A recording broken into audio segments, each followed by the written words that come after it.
my very first focus, because of what we're seeing in the province happening right now, is we're seeing our elderly, and we're seeing them everywhere. We're seeing them waiting in the ER for 8, 9, 10 hours when they're there for maybe a single thing that we could deal with if the system were different. We're seeing them on our surgical floors, we're seeing them on our medical floors, and we're seeing them everywhere. So no longer is it that, oh, our older adult is sitting in residential care. They're sitting everywhere, and that's not going to change. And so I've invited Dr. Sloan. Dr. Sloan has written 2 books, and probably the one that is the most recent, and the one that actually, when I thought, oh, we got to get him, is A Bitter Pill, How the Medical System Has Failed Our Elderly. Dr. Sloan also teaches at UBC. He's a clinical professor at UBC, and he has also published up to 20 studies. He has spoken in Canada, he has done workshops in the US, and he's done workshops in Europe. So I feel very, very lucky to have him in the room to share his perspectives with us tonight.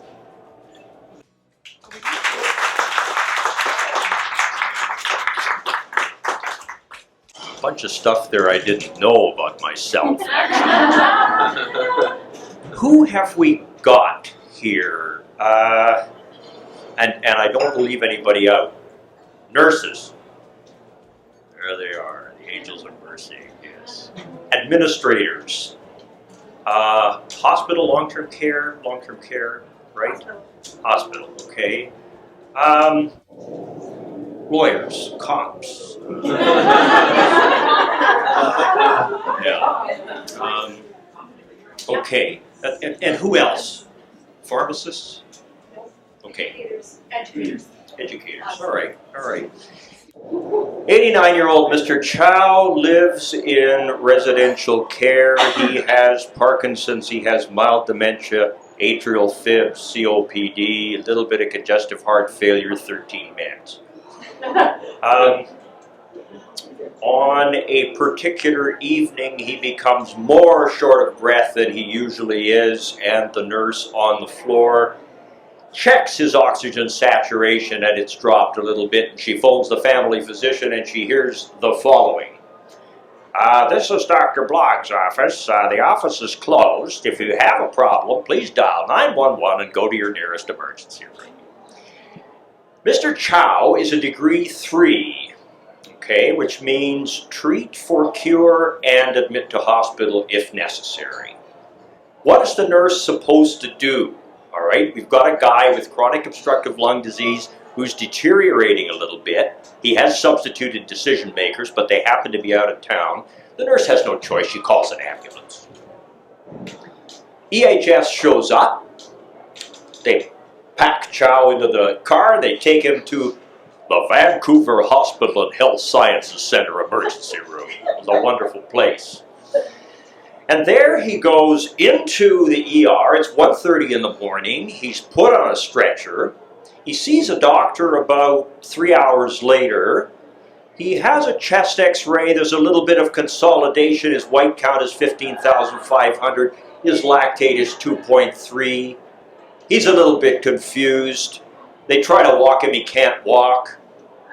This guy has to be admitted to the hospital. The diagnosis is pneumonia and sepsis, and he goes to the family practice ward. They put him on antibiotics. On the 3rd day, he has diarrhea. Yeah.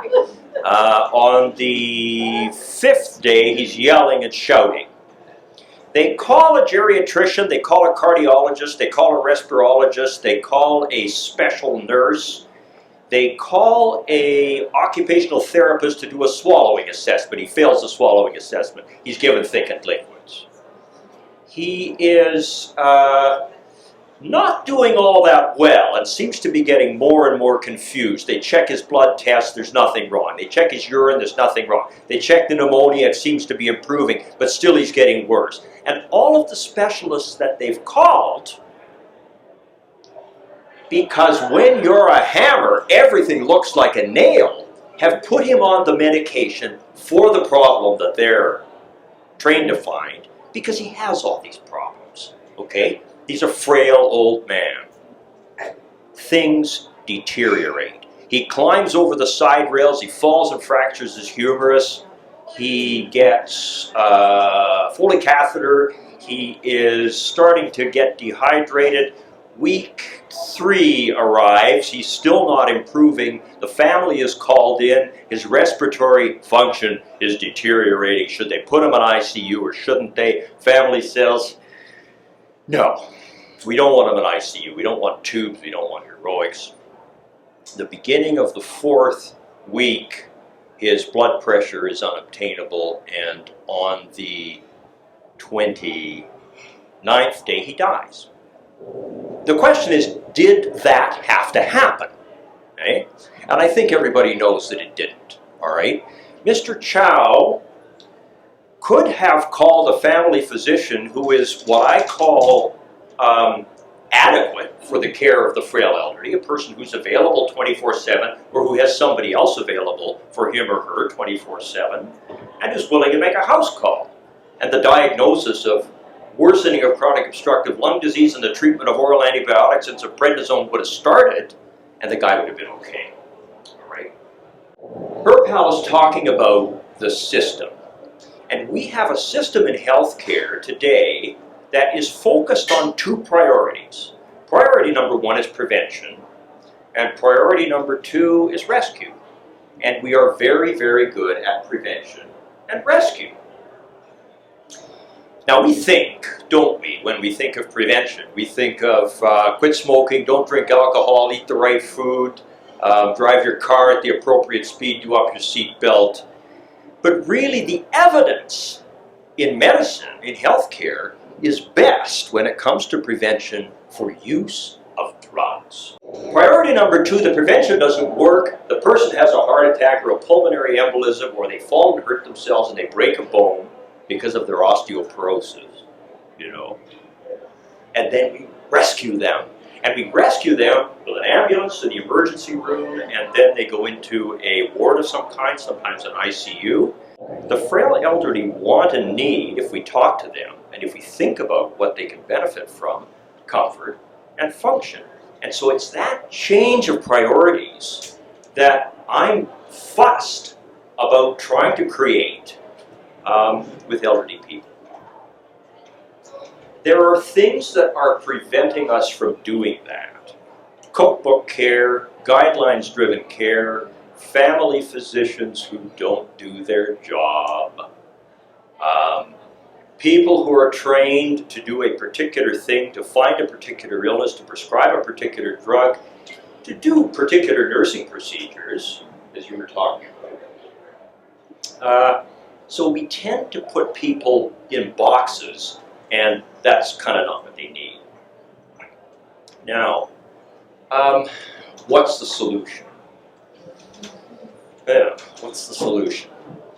I think there's a sort of a 3-step process that we tend to finesse. We don't actually go through it, and it should be the basis of practice. And step number 1 is we have an educated look at somebody, and we say, what are the problems? And we make a list. And here are the problems. They are Parkinson's and dementia, chronic obstructive lung disease, and atrial fib and heart failure, if you're a doctor. And then there are a bunch of rehab issues if you're an occupational therapist, and there's a bunch of nursing issues as well. And there's that basket of stuff.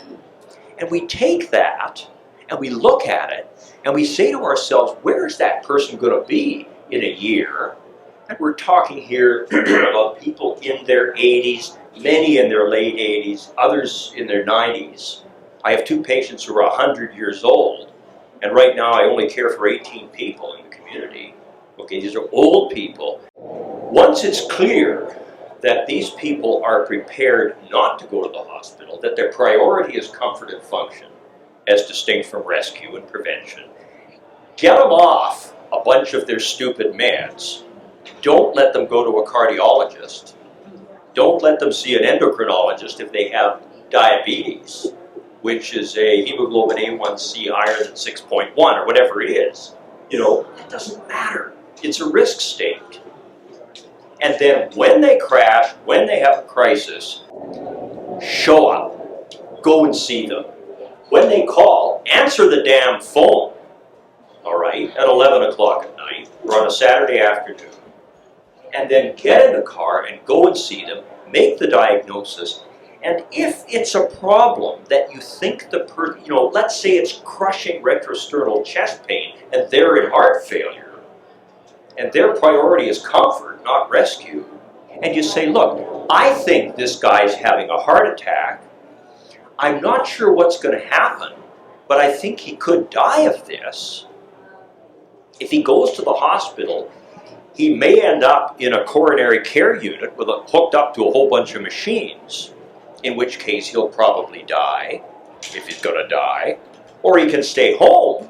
We'll keep him comfortable, in which case he'll probably die if he's going to die. Or maybe he'll live, but his outcome is just about the same. It's just that if he's home, and he's comfortable. If he's in the hospital, he's miserable. And he's subjected to all of the stuff that goes on in hospitals. It's how we manage the crisis that counts, and that relies on showing up.